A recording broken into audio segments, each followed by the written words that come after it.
Hello, everyone. Welcome to Football Uncensored. We're live here with another show. And this time around, we're going to be talking about Tottenham Hotspur with the one and only Stelios from Tottenham Away. Great channel, of course. One of the big ones, growing up nicely now in the recent time. And, of course, they were just live there doing their show over 2 hours, man. You guys get busy, man. That's lovely stuff. Lovely stuff. Yeah. How you doing? How you doing, man? Chris, pleasure to be on your show. More than happy to do a nice video, whatever you want to talk about. Yeah, And man. I actually like doing shows with overseas fans because you get a different perspective. With the UK fans, don't get me wrong, I love it, but sometimes it gets a little bit monotonous. When you get some overseas fans and their perspective, it just mixes up the vibe. So yeah, look, big up to you, big up to the people in the chat, and I'm ready to talk football. Yeah, man. Listen, this is uncensored, so we gotta say what it is. And you're famous for being uncensored, man. You're very cutthroat. Some people might say negative, too negative, man. You're too negative. You're supposed to be going with the the same direction that everybody else is going. But I do respect you, the way you do your stuff and how you criticize your team when it needs to be criticized, when you feel it needs to be criticized. And I've seen you praise your team as well. And a lot of people don't focus on that. They want to call you negative when you're just saying your truth or Chris, whatever you think. Let me tell you something about negativity, okay? I've been a soccer coach for 12 years. I've developed players and got them signed into pro clubs in England, okay? Colchester United, Peterborough United, Tottenham Hotspur, Arsenal, Chelsea, right?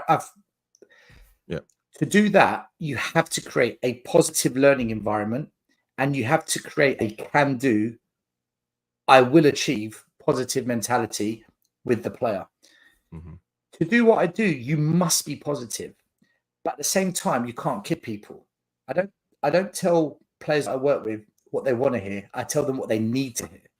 So when I talk about football, like my club Spurs, I'm not someone that's going to tell people what they want to hear. I say what needs to be said. Now, if people want to label that as negative, they don't understand what negativity is. They don't understand the concept. Yeah. I do a lot of positivity in my community, and I've done it for many a player and many a family. When the parents need advice and, the family needs some guidance, I'm there for them, man. So, when you reached out to me, Stel, can you come on the show? Was I negative or was I like, yeah? No, you were very positive. You were very positive. Here I am. Of course, man. And listen, I've been on your show and I've been there.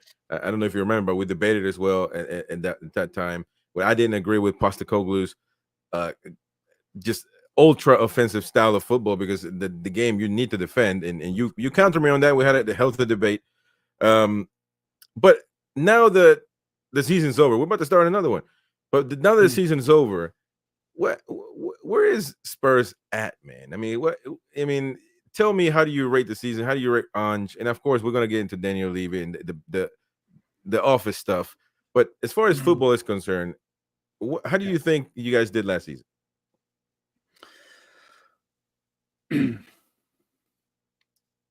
It's such a difficult question because we've been on such a roller coaster for 2 decades, ups and downs, but never actually achieving anything. Right. So if you judge ANGE on a first season, have we done better than last year? Yes, because we finished higher up the league table. Right. But when you look at what he was given, £230 million worth of transfers, only playing 1 game a week. So it's the first time in, I think, 12 years we haven't played in Europe. And we signed players for key positions we were desperately needing. We desperately needed a centre-back. We desperately needed cover for the wing-back. We desperately needed a new goalkeeper. We desperately needed an attacking mid. He got all of them. But he also lost Harry Kane, who was our best player. So when I look at it on a balance, for a first season, I would say he did well. But he also cost us. We should not have crashed out of the Carabao Cup first round. That was actually quite disgraceful. He made 9 changes. It was a joke. The FA Cup, all right, we lost to Man City. They're the best team in the land. So you get a pass. But top 4, we should have got top 4. And to not get that because of his stubborn naivety it's not really acceptable. But at the same time, as a coach, I understand if you want to develop a philosophy, you've got to stick to your way. Otherwise, in the long term, the players will never get it. You've got to go through that rough patch. So I get why he stuck to it. But man, you could have done better if you just 1 or 2 games just tweaked it a bit. You know, like when we went to Newcastle, you lot destroyed us on the counter-attack. Surely he's looking at it thinking, right, I'm going to stick to my ways because that's how I'm going to teach them. But we're getting destroyed. Just drop back a bit. Drop back. And don't let them get in behind. But he didn't. He watched us get battered. And so it's a tough question to answer, Chris. But look, I'm going to say for a first season, losing Harry Kane a week before we start the season and no replacement, I'll say it was a good first season, but it should have been better.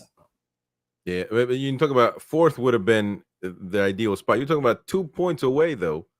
I mean, at some point in time, everybody's playing. Aston Villa had a good season, probably the season that we had last season, previous that Newcastle had, qualifying for Europe and stuff like that, over Champions League. But at the time, I remember a while back, I had a discussion with you, and I said I don't think that Ange's way is going to work out, and that was after the Chelsea game where Cuti Romero was sent off, and then he kept playing the high line. And you argue with me. You said you were with Ange in that instance, but it seems like now later on in the season you've kind of switched that, and that's fine. I mean, explain to me. Yeah, so in that game against Chelsea, it was different. We're down to 9 men. No team in the history of the Premier League has won with 9 men. It's never happened. So as soon as we went down to 9 men, it was inevitable that we were going to lose. So his thinking is, do you know what? We're not going to win. So let me just go all out. And maybe by doing that, I'm going to throw a curveball that no one's seen before. And who knows what happens. And do you know what? We scored. We actually scored, but it was offside by about, VAR that much. So I understood what he was trying to do. If we sat back with Eric Dyer, Ben Davies, and all these players, listen, we would have lost, man. We would have lost. Liverpool, who have got a much better defence and goalkeeper than us, they went down to 9 men at White Hart Lane, and look what happened. In the end, they failed. So I believe his thinking is, I'm down to 9 men. We're going to lose. I might as well just go for it. What have I got to lose other than maybe pull out a miraculous win? So I understood it.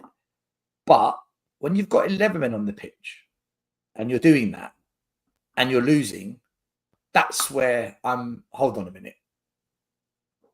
You need to. There's moments in the game where the other team, for whatever reason, they're doing better.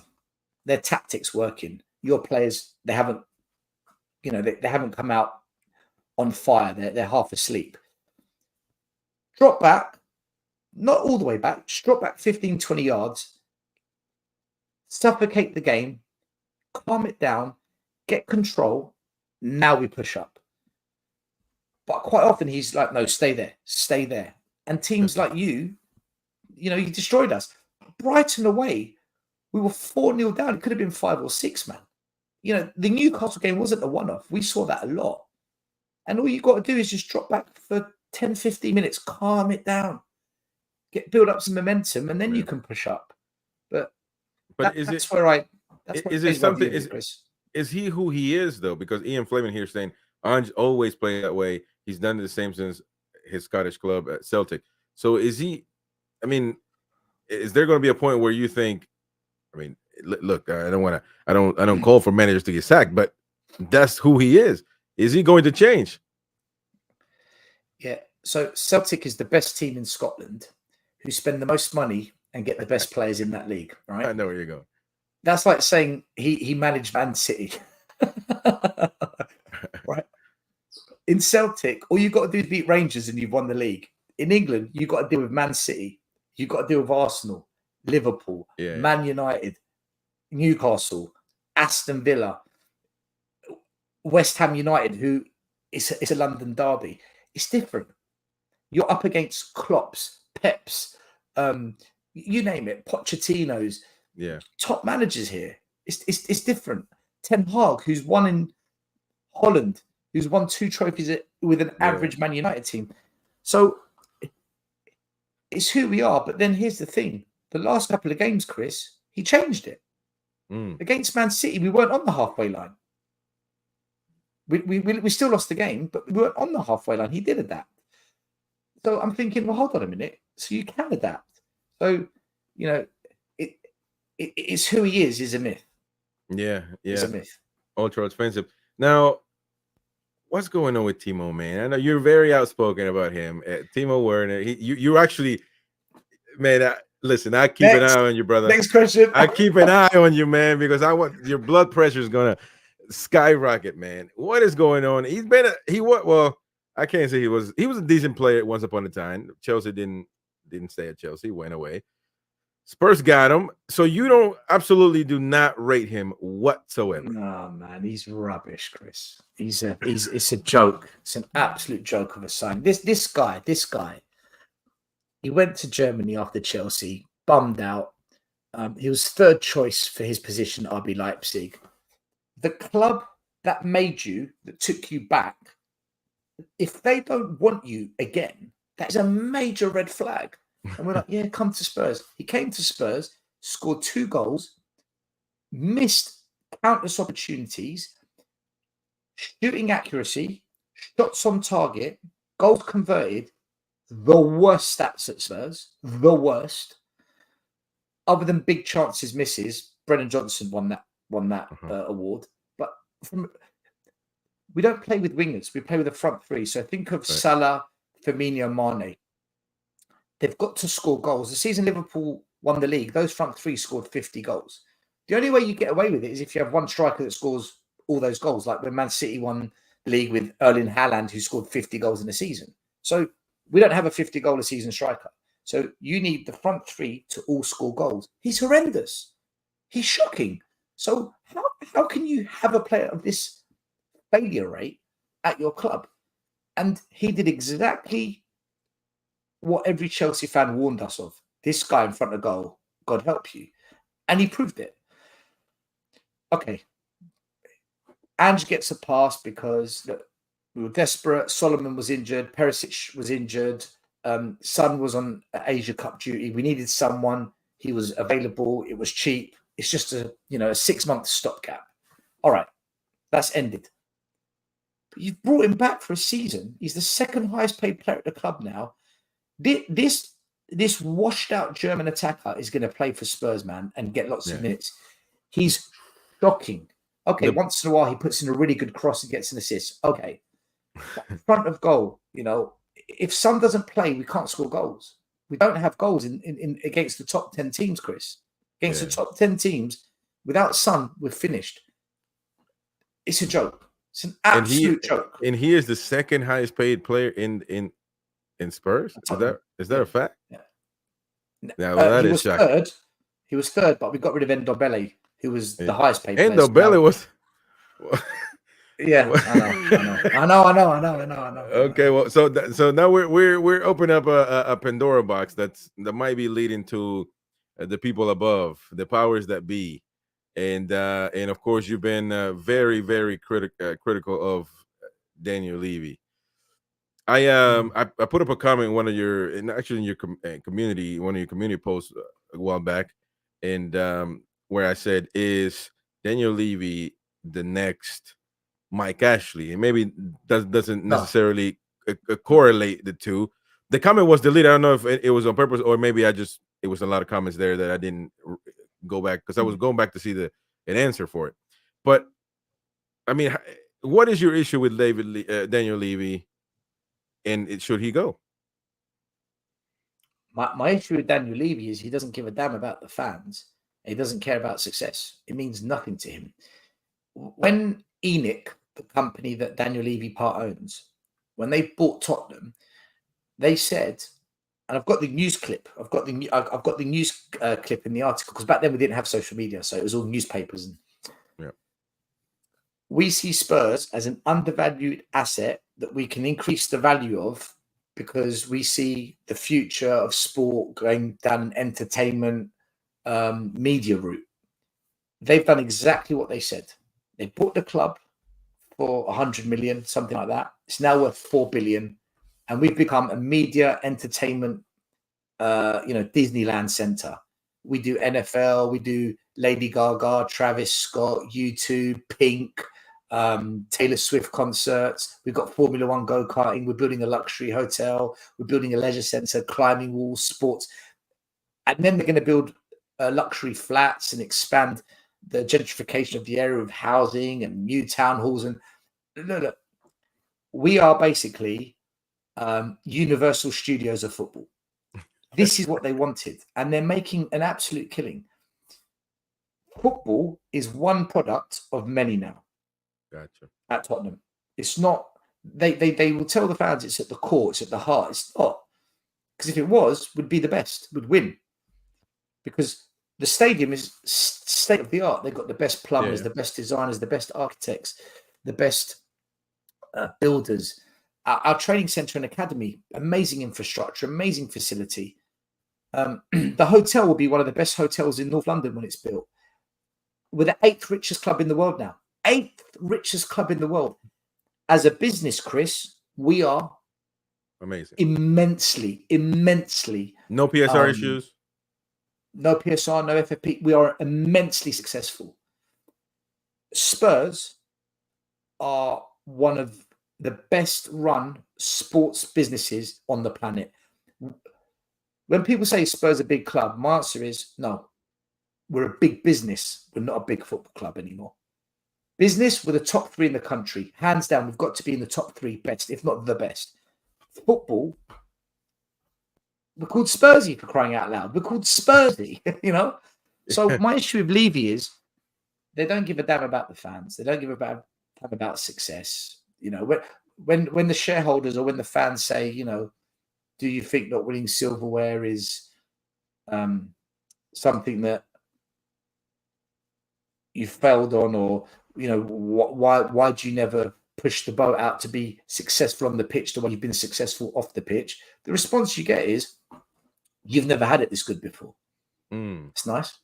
Wow. Okay, thanks. So my issue with the ownership is I can't knock them for their business, which is why he's not a Mike Ashley. Mike Ashley, he ran your club into the ground, man. But in fairness to Mike Ashley, he said, you know what? I'm out. He tried to sell it. The FA blocked it. Then later on down the line, he found a buyer. I'm out. At least he left and said, let someone else do it. Our lot aren't leaving. They think they did a great job. They think they're amazing. But at the same time, our fans, they don't do anything about it. Okay. So let's get into that, because I do see a lot of division between the fans that some say, believe it or not, because I know it must be, you can't comprehend why fans think like this, but some fans are saying, and it's got to be a good amount, that he's done great and that we're going in the right direction, Spurs fans, and that it'll happen eventually that you win a title and stuff. It's been 25 years, Chris. When? It's been 3 decades. From 1901 to 2001, 100 years. Every 5 years on average, Spurs won a trophy. On average. So maybe we won 3 in 5 years, and that would average out over 10. Every 5 years we'd win a trophy. Every 5. Under Levy, it's 1 in 25. It's the most horrendous run of any Spurs ownership in the history of our 140-year-old club. We've never seen anything this horrific when it comes to, horrific's a bit, dramatic. Mm-hmm. We've never seen anything this bad in terms of trophy success ever. And never has an ownership had as much time as this lot to get it right. Look, Spurs spend a lot of money, Chris. We spend a lot of money. Okay? People that say Levy doesn't spend, that's a lie. Levy spends. But the problem is, he interferes with the spending. I'll prove it to you. We've had 7 football directors: Comoli, Baldini, Arneson, Hitchin, Paratici. Okay. Paul Mitchell, the guy who's just come to you, by the way. And under all of them, it's the same story. Here's the money, and we sign 7 or 8 players with the money. But hold on. Why does every single football director at Spurs do the same thing? Why do they spend the entire budget on 7 or 8 players? Why hasn't one of them, just one, said, thanks for the money, we're going to go and sign 3 really good players, and that's it? Why is it always 7 or 8? That's quantity over quality. We've had 17 managers under Daniel Levy. Same thing. 8 players, 9 players, 10 players. Why not 3 or 2, like Liverpool when they spent 150 million on Van Dijk and Alisson? So that says to me, there's a directive from above that trickles down that says, you must operate within how we want it done. So it doesn't matter who the football director is. It doesn't matter who the manager is.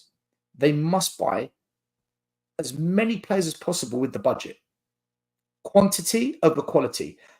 17 different managers, 7 football directors have all followed the same pattern. How, Chris? How is that possible if they're in control? The board are trickling down how they want the transfers done. So when fans say, oh, but Levy spends money, yeah, but it's wasted because we don't spend it on quality. We spend it on quantity. And sometimes a couple of those players will land and actually be quite good, like Van der Ven, Romero, Dogi. Yeah, really good. Yeah. But then you get a Brennan Johnson, a Timo Werner, a Solomon, a Veliz. It's comedy, man. It's absolute comedy. So Vicario is a good one. Yeah. But like I said, some of them work, some of them don't. But do you think nothing will change? Nothing will change until the board changes its approach to how the football directors, the recruitment teams, and the managers are allowed to operate. But at the same time, you've got to blame the managers because they accept this shit. They tolerate it. They're like, okay. The only one that didn't tolerate it was Conte. He said no. And he came out for 10 minutes. He destroyed everyone. He called everyone out. He spoke the truth. He's the only one that ever said it for what it was. So do you think that Pochettino left because of that? Pochettino got fired. Okay, so what happened there? The project collapsed. The project collapsed. Do you agree with that? Or because he got you to a final that we should never have sacked him. He was the perfect. Listen, he performed miracles for Tottenham. He performed an absolute miracle, getting us to a Champions League final, being in a title race. We had 11 good starting players, and the bench was rubbish. So as soon as there was an injury, international duty, a player not playing well, whatever came off the bench wasn't even close to the levels of what was on the pitch, and that's what cost us every season. We didn't invest in the squad, and look, we were building a stadium. Maybe it was difficult. It happened at the wrong time. But then when the stadium was built, Pochettino said, we've got a beautiful house now. It's time to put the good furniture in there, meaning let's get the players to match the stadium. Right. And he asked for a rebuild. He said it's time to rebuild. But the board sacked him. They didn't let him have a rebuild. And what happened for the next 4 years? Disaster. Absolute disaster. And that's when all the Levy out protests began and the fans were chanting, we want Levy out of the stadium. Fans began to turn against the ownership. Yeah. So for me, had we have kept Poch, spent the £650 million we've spent since then on Poch doing the rebuild, I think Spurs would have been magnificent. Now, there's a difference of opinions here in the comments. Mighty Win saying, but Levy has always given managers tens of millions to buy players which had been wasted, not Levy's fault. And then Conj says, no, it's Levy who gets them the bad players. It's not the managers that get to decide. So it's the chicken or the egg, you know. Like I said to Chris, Levy gives tens of millions, but we spend it on quantity, not quality. Look at Arsenal in the summer. 65 million Kai Havertz, 100 million Declan Rice, 40 million on Timber. Right. Timber's a top player. Declan Rice is one of the best holding mids in the country. Kai Havertz, I'm like that, okay? But they spent 200 million on 3 players. They went for what they thought was quality. Spurs, we signed 10 players last season, Chris. 10 for the same money. And then people wonder why we crash out the Carabao Cup, why we crash out the FA Cup, why we bottle top 4 and come 5th. There's a reason. And fans were saying, oh, Spurs, ANGE is going to finish above Arsenal. Are you crazy? We finished 25 points behind them. It wasn't even close. Chelsea, who everyone bantered, everyone said it was rubbish. Look at Chelsea, they're a joke. They finished 3 points behind us. Yeah. 3 points behind us. But hey, look what we're doing. It's great. Look, like I said, I think Ange had a good first season, but it should have been better. My issue with Ange is at the moment is that he's coming across like a bit of a yes man, where he's accepting Timo Werner. Like, you don't think he wants him? I don't know, Chris. Does he play him all the time? Yeah, he played him a lot last season. Yeah. So I mean, you at some point they do have a mind of their own. Ange has a mind of his own, so I would assume that he's not wanting to lose games. So he probably rates the guy. He's also accepting players that never played for us, like Veliz. Yeah, that's a good point. He's also he says things like, "It's who we are, mate. It's how we're going to play," and then he changes how we play.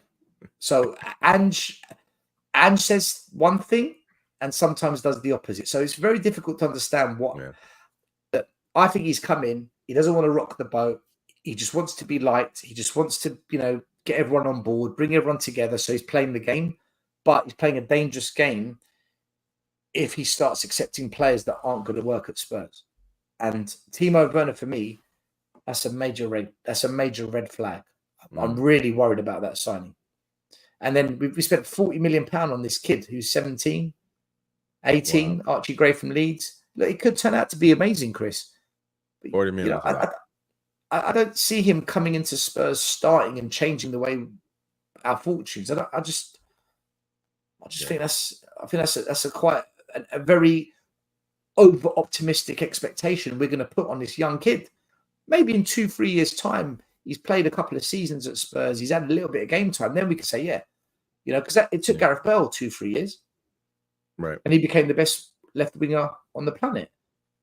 But we need solutions now, because next year Aston Villa are going to be better. I don't think Newcastle are going to be as have such a horrendous injury issue that you had last year, which cost you. Man United are going to get their act together. So next year gets harder. So just to maintain fifth, we need to go big. Let alone, Ange just said he wants to challenge for the league title next year. I don't know what he's smoking, Chris. I mean, the league title with Timo Werner? Okay. Well, in the beginning of the season, it looked promising this past season, but I do understand. Now, there's a question about Mighty Wayne. Says, do you think that Maddison's bubble has burst? Well, before we signed him, all the Leicester City fans warned us, wait till January, he's going to drop off. And if you look at the last 5 seasons, you look at his performance and you look at the games he's played and you look at goal contributions, assists, goals, all that stuff, the second half of every season, there's a massive drop-off with Maddison. And it happened with us. Yeah. The same thing happened. Okay, injuries play a part, but I think there's one season actually where his second half of the season was better, but 80% of the time, his second half of the season is not good. And we saw the exact same thing at Spurs this season. Beg your pardon, everything the Leicester City fans told us happened. So has his bubble burst? I think he just repeated what he's done at Leicester for the last 5 years. Yeah. Queen of Heart has a question. Who would be your next manager for Spurs, or ideally, or are you happy now with Ange? But if it wasn't, what would you do there? It doesn't matter as long as Daniel Levy's the chairman and we've got this transfer policy of quantity over quality. Listen, we've had 17 managers. They've all failed. 17. Well, Pochettino didn't fail. I mean, we didn't win anything. No, but again, I don't blame him. I don't blame him, Chris. He never got the backing. But my point is, we had Conte, who is elite. He wins everywhere. You bring in Conte, open up the checkbook and do as he says. We're like, no. We're going to give him Clement Longley. We're going to give him Dan Juma. We're going to give him Jed Spence. We're going to give him Fraser Forrester. Come on. This is Conte. What are you giving him? We signed Mourinho. Same nonsense, same rubbish. When you sign certain managers, you've got to give them certain types of players because that's why they've been successful at the clubs they've been in the past. Yeah. You can't bring in an elite manager and tell the manager you've got to work like this. No, the manager comes in, you've got to do what they say. That's why you brought them in. You've got to work to their formula. You can't tell them you've got to do it to my formula that's never worked. When you bring in a Poch, maybe it's a bit different. Maybe there's a compromise. Maybe it's 50% Poch, 50% Spurs. Let's find the middle ground. But when you bring in an elite manager, like you don't bring in Pep and say, right, Pep, you've got to do a few things our way. Pep's going to see you later. No. Yeah. Not for me. You bring me in, you do what I say. And in return, I will win you everything. That's how it works. And Conte and Mourinho were elite managers we brought in. You know, Mourinho got us to a cup final and we sacked him 5 days before the final and we put in a 29-year-old kid against Pep. And then fans wonder why we lose. Like, well, it's obvious why we lost. You know what? So what is the solution? Obviously, getting Levy out, but how does that happen in your eyes? How do you accomplish getting Levy to sell? I mean, because it's obviously damn near impossible if they don't want to sell. We can't get Levy out because the fans don't want to get rid of him. But that's what I'm saying. So what should the fans do? Because according to you, they have it in their hands to stop buying shirts, stop going to the games, boycott games, mass protests, or go to the games and chant Levy out until we drive him mad. Go to the game, then everyone walk out, protests like we saw at Arsenal, like we saw at Man United, like we've seen Newcastle fans do. But there's no appetite for that. Spurs fans don't have any appetite for that, which is why, you know, people will call me controversial because then what I say is I don't blame the fans for the situation at Spurs, but now, after 25 years, I think fans have to hold themselves accountable for accepting it. Like, we accept this. We say this is okay. We accept what goes on at the club. So if you're going to accept it, why should the chairman change? Why should the chairman do his absolute best to deliver silverware if he knows you, the fan, you will accept it if he doesn't deliver it? What's cheaper? It's easier for me to not give you silverware. Right. Because you're going to be happy or you're going to accept it either way. There's no pressure. There's no demand. There's no force that's pushing you to win trophies at Tottenham. The board don't care about it. The fans accept whatever happens. So where's it coming from? Who's going to drive it? Yeah, it should be the fans. I mean, and that's the thing. Convincing people, though, they tried to do it, mind you, but that didn't work out. I mean, the owners now, they didn't sell the club. They sold it. Now what they did is it's a master move, really. They sold it to a guy who's going to be in charge of football, so they're not at blame anymore. But you know, but anywhere else, really, Newcastle fans tried to do the same thing, but did they accomplish anything other than Ashley just saying, "I'm tired of this, I'm selling it"? You know, so it's damn near impossible, man. Yeah, but the thing is, though, step one is get rid of the chairman. You've done that. Yeah. Step two is now bring some stability to your club, get the fans excited. That's step two, which is what we're seeing now. And step three will be, right, invest and build a winning squad. And look, Paul Mitchell is a fantastic signing, Chris. I don't think you guys realise this man. You think so? Look, Pochettino at Southampton caught the attention of a lot of fans. The style of play, the high press, the passing game. You know, Southampton finished 8th under Poch. It's the highest finish they had in something like 10, 15 years. And the person that was bringing in the players, Sadio Mane's, Wanyama's, Toby Alderweireld's, there's another one, I forgot his name, was Paul Mitchell. And they played a big part in that style of play, that winning formula. When Poch came to Spurs, Poch said, get me Paul Mitchell. That's one of the things he requested, get him, put him in charge of transfers. Paul Mitchell come in. We get Wanyama, we get Toby Alderweireld, we get HeungMin's son, we get Dele Alli, we get Kieran Trippier. Hold on a minute. That's half the squad. And they were brilliant for Tottenham.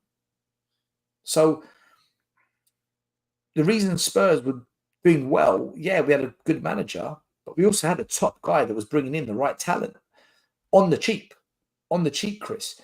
And when we started having problems between the board and Mitchell on what to do next, Paul Mitchell left, and he said, "This was my dream job, and it's turned into a nightmare." That's his exact words. This is my dream job, and it's become a nightmare. Why has it become a nightmare? And Daniel Levy. And then Paul Mitchell went to RB Leipzig. He helped rebuild the RB group with Ralf Rangnick. Some brilliant signings he made there. Most of those signings now have gone to bigger clubs and onwards to better leagues. Maybe not necessarily better leagues, but some bigger clubs. He did a good job there. You've got this guy now. He can find top talent at a good price. If I was a Newcastle fan, and maybe you don't want to hear this, I'll get rid of what's your manager again? I forgot his name. Eddie Howe. I'll get rid of Eddie Howe, bring in Poch, and team him up with Paul Mitchell. Because they were dynamite at Southampton, they were dynamite at Spurs, they'll do the same for you. And there's a lot of respect between them two. The partnership works. As long as Newcastle back their project, as long as your owners say, right, Poch, Mitchell, we're going to give you 4 or 5 years, you build it, and they back it, I'm telling you, you lot will do damage. You will cause havoc. Yeah, I mean, and I'm not so much. Listen, I'm very realistic with Eddie Howe. I don't think he's elite. He has potential, just like me and you have potential of working for the BBC at one point. So everybody's got potential. They have to prove it, though. He's got a good season qualifying for the Champions League, but the next one didn't go so well last season. So, but if he was able to go at some point, Pochettino's been linked or been rumored, and also Mourinho. But I mean, I don't know, man. It's a difficult job, Newcastle too. Bro, people in the chat say no to Poch. Let me tell you something about Pochettino. He turned Southampton pretenders into contenders for Europe. He came to Spurs, who paid the 7th highest wages, who spent the 7th highest amount on transfers, 7th, got us to a Champions League final, got us to multiple semi-finals. We challenged for 2 league titles. 7th highest transfer budget, 7th highest wage bill. We punched so much higher above our weight. He took a Carl Walker, a Danny Rose, and a Harry Kane, who weren't doing anything at Spurs, really, nothing special, made them 3 of the best players in their position in the league and arguably in Europe. Okay? You can't pretend he didn't do that. He went to PSG, which I think was the wrong move for him, because now he's working with big egos. That's not for Poch. Yep. Poch needs to work with a project, with some young players, and recruit the kind of players that suit his system that Paul Mitchell delivers. He went to Chelsea, which was a shit show of a club, with a chairman who's out of control, spending £1 billion on players who are so overhyped, not proven. It's so ridiculous what's going on at Chelsea. He walked into that shit show, toxic. It's a mess of a club now. He took that, got them to a cup final, which they should have won, but they missed chance after chance after chance in that final. Okay, extra time, he got it wrong. They should have won it in 90 minutes. Got them to a semi-final in the FA Cup against Man City. They outplayed Man City. Chelsea were the best team on the day. He played them off the park. Again, they couldn't finish. And Man City nick it.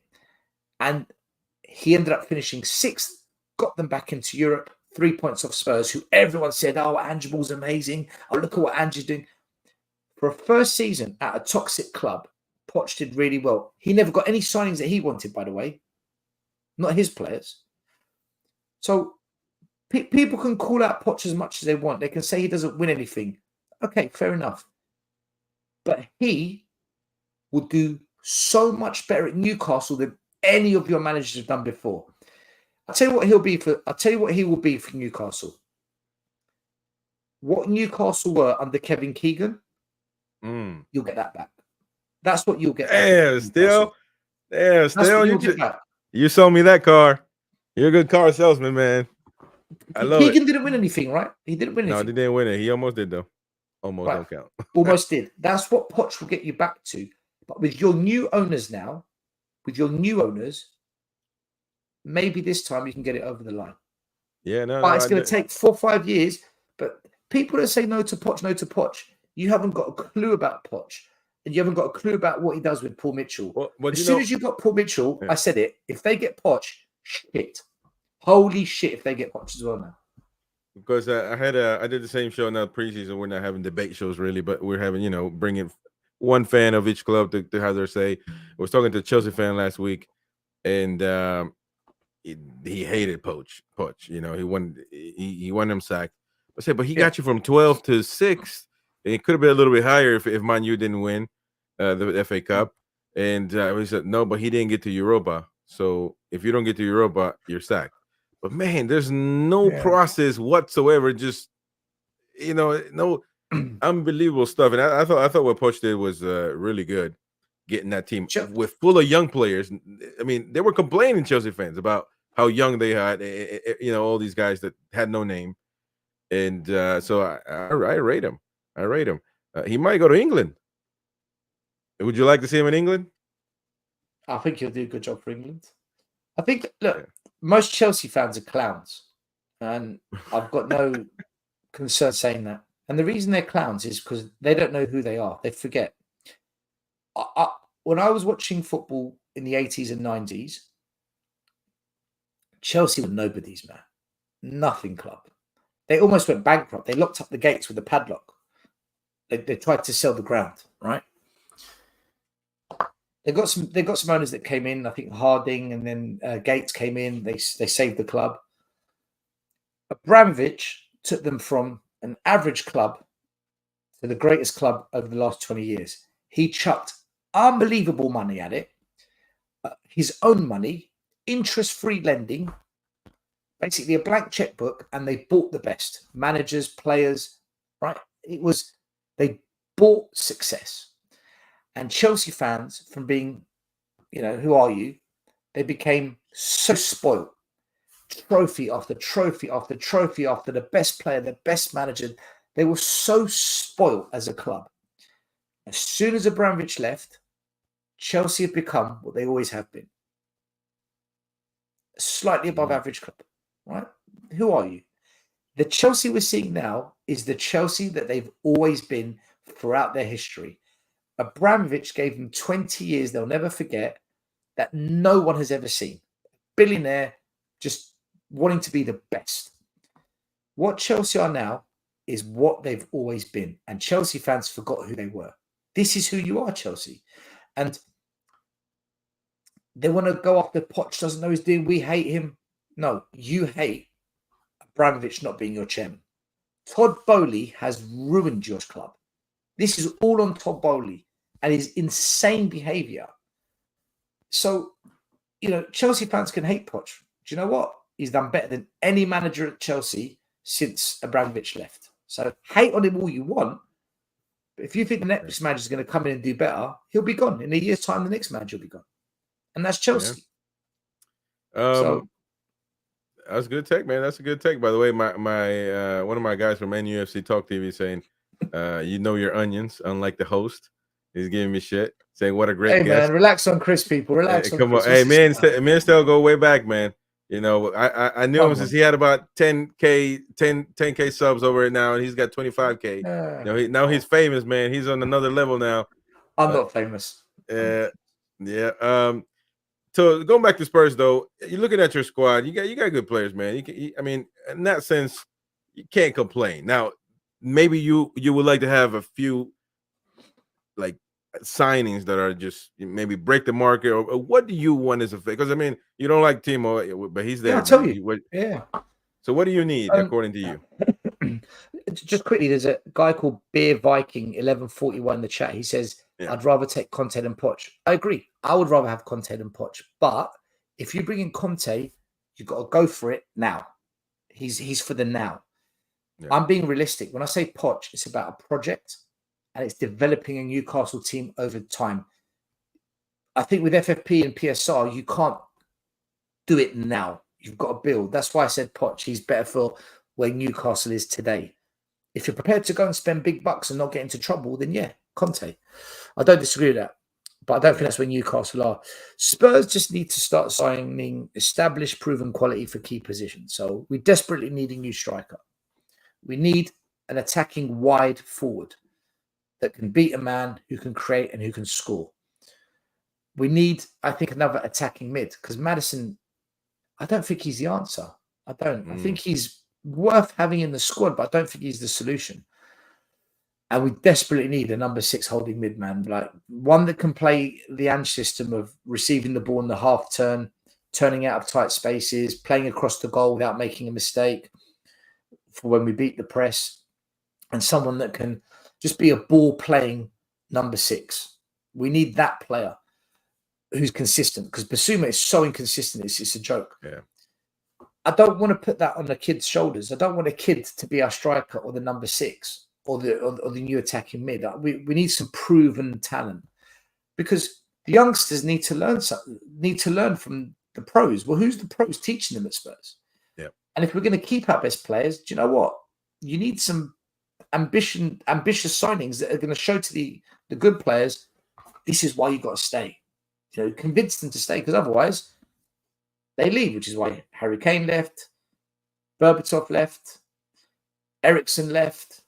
Carrick left, Modric left, Bale left. They all leave because we're not signing in players that can play with them at their level. So it's important that we sign proven talent to complement what we've got. If we keep doing this TIMO Werner business, Veliz, and forget it. Archie Gray's, Archie Gray will come good. But who's going to teach Archie Gray how to play his position? Who at Spurs is he going to look at and say, yeah, I want to be like you? Yeah, you don't have very many veteran players that have done it. Really, you really don't. Now, I don't know if you Betancourt. He used to play number 10 in Boca Juniors in South America. I watched the South American leagues. Yeah, and but now he's being placed in midfielder. How do you rate him? I'm curious to know, because he's been hit with injuries. He just had a scare not too long ago. A few weeks ago with Uruguay, coming from Juventus. Do you rate him? What about Papa Sarr? I mean, how's your midfield, man? Because I'm looking at your midfield right now. You got some good names. The midfield is so overrated at Spurs, right? So Maddison, listen, Chris, it really is. Maddison, half a season we get out of him. Lo Celso, I think, is such a good player. Spurs fans dislike him. I think he's a really good player, but he's injured all the time. What is the point? If you can't make yourself available, then do you know what? You're unavailable for the club. Get him out. No matter how good you are, you can have all the talent in the world, but if you can't show up to play because you're injured, it's pointless. So that's 2 players. Bentancur was the best midfielder at the club until he got his injury. He was out for 9 months. He came back within 3 games. He got another injury, out for 2 months. He came back. He hasn't been the same player since. So I don't know with Bentancur, Chris. For me, I think he's the best midfielder at the club, but he hasn't shown that since he's come back from injury. So I don't know with Bentancur. That's my honest opinion. Basuma has been a disaster. We spent 25 million on him, which was a great price. I was so excited when we signed him, but man, he's really been underwhelming. I don't think his head's where it needs to be. Yeah, I don't. Højbjerg, I think, is a really good player, but doesn't suit the way we play. He's not an ANGE system player. So I don't see how it works with him. Skip, we've ruined him. We've played him out of position ever since he started with us. Exactly what we did with Harry Winks, we've done with Skip. Whatever potential he had, it's gone. So Skip isn't going to work for Spurs. Even though I think there's a good player in him, we've ruined it. So Skip's a no. Højbjerg's a no. Bentancur, I don't know. Maddison's half a season. Lo Celso's always injured. That leaves us with Pape Sarr, who's got a lot of promise, a lot of potential, but he needs an experienced head next to him to show the ropes. Yeah. And we haven't had that. Not consistently. And Pape Sarr can't grab a game and boss a game. He can't control a game of football. But he's still young. So I look at our midfield and I'm thinking, we used to have Moussa Dembele, who was one of the best players I've ever seen. Wanyama, one of the best holding mids we've ever had. And Ericsson, who had goals, he had creation, he used to pull the strings. Ericsson, Wanyama, Dembele. We are so not close to that with the current team we've got, which is why I say the midfield, it needs a lot of work, man. It really does need a lot of work. But fans who support Spurs will tell you otherwise. I disagree with them. I think if they were so great, we wouldn't have bottled top four. We wouldn't have gone out of the cups in the first round if they were that good. Because most games, I don't know if you agree, but most games I think are won in midfield. I think most games are won with your midfielders. Yeah. When the midfield's cooking, it frees up the attackers to do their business. When the midfield's doing well, it protects the defense. Well, we conceded shitloads of goals last season. A lot. And there's a lot of games we just didn't have control in. So I'm not convinced by the Spurs midfield. I think this Bergvall kid we signed actually might be quite good for us, but he's going to need some time to bed in. I actually think he could be a good player for us. I do. Yeah. What about you, Doggy? I think so. What about you, Doggy? Do you rate him?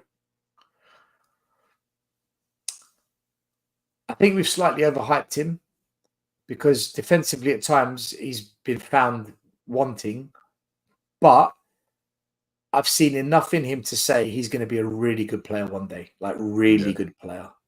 I don't like the way we play him though. I think inverting him high up is wrong. Right.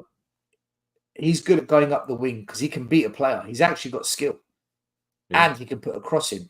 But what Spurs do is the wing backs, they go forward into the middle and then to the edge of the box into the number 10 role.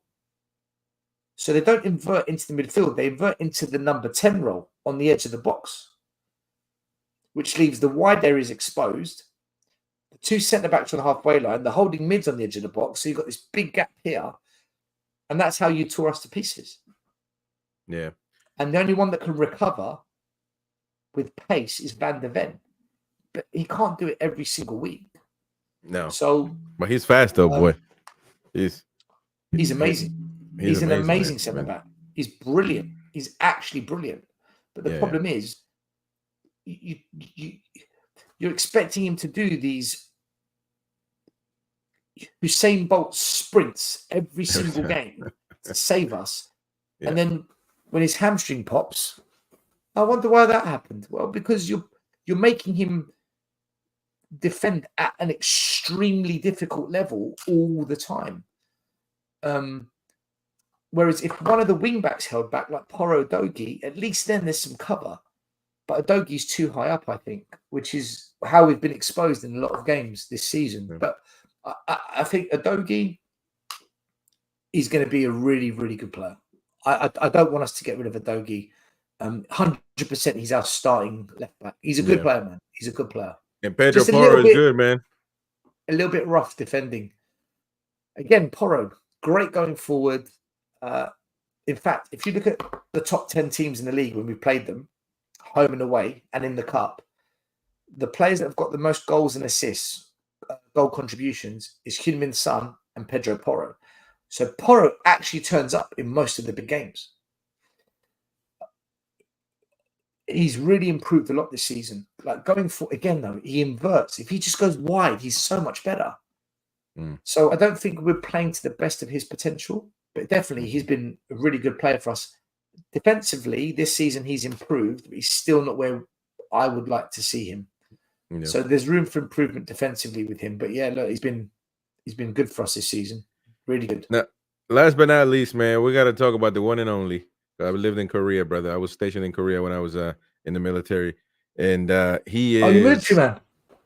Yeah, military man. Military. I respect you. Respect. Appreciate that. And man, when I was living in South Korea for a year, Son was just, I mean, it was Maradona, man. It is unbelievable. And so, but everybody knows Father Time catches everyone. So how long you got? How long is Son going to stay there? I'll tell you this though, before I get to your answer. Very impressive last season. Son is unbelievable, man. He's an unbelievable player.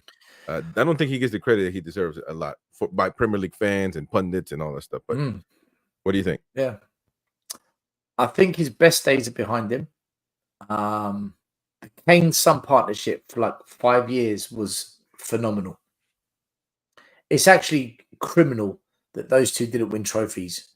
They've broken the record for the best strike partnership in Premier League history. I think Son's biggest mistake is being so loyal and not leaving Spurs. I think if he left a couple of years ago, he would have won trophies. I think if Kane left a couple of years ago, he would have won trophies. Kane kind of got trapped, whereas Son, I think he's just from a culture that is so loyal and thankful that he's ended up staying with us way too long, and his best years are behind him.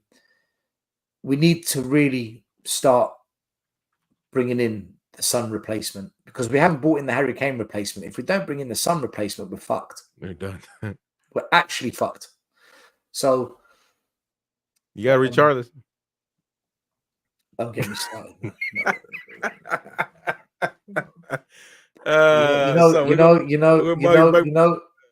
You know, great players have nicknames like Batistuta was Batigol. Yeah. Harry Kane, we called him Class A. Messi was called the GOAT, and like they get names like R9, CR7, and all. Richarlison is called the Pigeon. The Pigeon, right? Not even the lion, the tiger, the gorilla, the leopard, the pigeon. I can't. This guy. Unbelievable stuff, man. You thought he was turning it around at mid-season, I believe, with Newcastle. Maybe he scored against us, if I'm not mistaken. Back-to-back games, I think he scored. Richarlison, Kulusevski, Brennan Johnson, and Werner are all the same. Against Burnley, Nottingham Forest, Sheffield United, these teams, Luton Town, oh my God, goals, assists, last-minute winners, yay! As soon as you play City, United, Chelsea, Newcastle, Villa, you get the idea. Yeah. Nothing. They turn up in one game in every 5 against the big clubs. That's where Son and Porro are different. And the thing is, Chris, if you get to a cup final, a cup semi-final, you're not playing Burnley. You're not playing Nottingham Forest. You're playing an Arsenal, a Man City, a Chelsea, a United. Yeah? If you get to the latter stages of Europe, you're not playing Crystal Palace. You're not playing Luton Town, Brentford. You're not playing those teams. So, look, the Richarlison lovers, they're a problem. Yeah, I don't know. I said there was on a big YouTube channel. There was this little kid, man, that went on there and talking about well, I don't know if he's a little kid, but he looks young. Talking about Richarlison this, Richarlison that, man. Come on, bro. I don't even think he believes that. But yeah, but you know what? Though, when you're a kid, man, you believe in everything. You dream. you back your club through thick and thin, but as you get older, you begin to see a pattern. You begin to understand, and you learn, and then you have a choice. You can either still be a kid, or you can just say, you know what? I need to talk about a few things here. I need to speak on this, and that's why people that are positive all the time about everything, I don't have an issue with it. But it's when they then decide to call people with a different opinion toxic, negative, you hate the club. That's when I have a problem. That's when I say, hold on, this fake positivity is going too far now. You're taking it to levels that let's be real here. Richarlison, the only reason he plays for Brazil is because this is the worst Brazil I've seen in 20 years. Right, they don't have a striker. I grew up watching brilliant Brazils. Brilliant. Romario, Bebeto, Dunga, Rivaldo, Ronaldinho. I saw brilliant Brazils. This Brazil team I've seen the last 10 years is rubbish. This isn't Brazil. Yeah. It's not Brazil, You were saying about Son, though. I want you to finish about that. I mean, he needs replacing, but we've got to keep him as long as we can because he's still the best player. Should he just retire, though? Or what do you believe about older players when they get to that age? Should he just finish at the Spurs? Because I don't think he would have an issue taking a back row. if I was Son, I would leave Tottenham and go and win some trophies in your career, because you're going to have a trophyless career, which is sad for a player as good as you. I would leave and go and win trophies. As a Spurs fan, I'd want him to stay until we get a replacement, because we don't have anyone in the attacking lineup that matches him. Like, nobody. So it's a big loss. Like I said to you, Chris, we haven't replaced Harry Kane. To lose Son as well, we're fucked. When I say we're fucked, I mean it. We're in trouble. Yeah. Last question by Liam. It says, Stell, have you seen the Chiesa links? Any truth in them? Newcastle linked to him as well. I would love Chiesa at Spurs. I tweeted it a few days ago, and I got a backlash. Everyone telling me that Brennan Johnson's better, Chiesa's injury prone, and I said, look, for £20 million, what's the problem? I know when I see a good player. I don't always get it right. You know, I'm no guru, but I like Chiesa. I like the way he attacks. I like the way his brain thinks. I saw him play fantastic for Italy 3 years ago when they won the Euros. I know at Juventus it's been difficult because he's had injuries, but Allegri's played him in the wrong position. He plays him as a striker. He's not a striker. He's played him out of position. And also, I think Allegri's quite a negative manager, successful but negative in terms of his approach to the game. He's more pragmatic, which I don't have an issue with, but then you've got to win trophies doing it. And you've got to bring in players that can play that system. But yeah, look, Chiesa's better than Brennan Johnson, better than Turbo Wiener, better than Richarlison, better than Solomon. Yeah. For me, I'd take him, but I don't think there's any truth in Spurs being linked to him. I don't think there is. Yeah. All right. Well, Stell, it's been amazing having you on, man. Tottenham Way TV, of course, on YouTube. You can find, you guys are doing amazing stuff, man. How many people are working in the background? You got like 5 people, don't you? So it's Host, Iggy, co-host. JP. I like Mari because he's South American lover. Oh, he loves it, man. Mari loves it. He likes the chica as well. Mari and Will. It's 5 of us, but we also have Lee and Maz that come on quite a lot of shows with us now, and Matt. Yeah. So 5 of us run it, but I feel like we're a team of 8. So it's over the years we've built up, and it's lovely, man. So if you haven't already, follow Tottenham Away at Tottenham Away TV. The link is in the description, of course. You can go subscribe to this channel. They're doing amazing content, man. And you're definitely going to be back. Don't play me. This is not going to be a once every 10 years. 100%. And we're going to get you on our channel as well. We need to get 100%, bro. 100%. Anyone who's joined the chat tonight from Tottenham Away, because I did promote it, make sure you subscribe to Chris's channel, people. We need to help all the good eggs in the game. We've got to get them up there. So show some love to Chris, people. Appreciate that. Take care. Don't forget to subscribe, hit the like button, and we'll see you on the next one, folks. See you later. Bye-bye.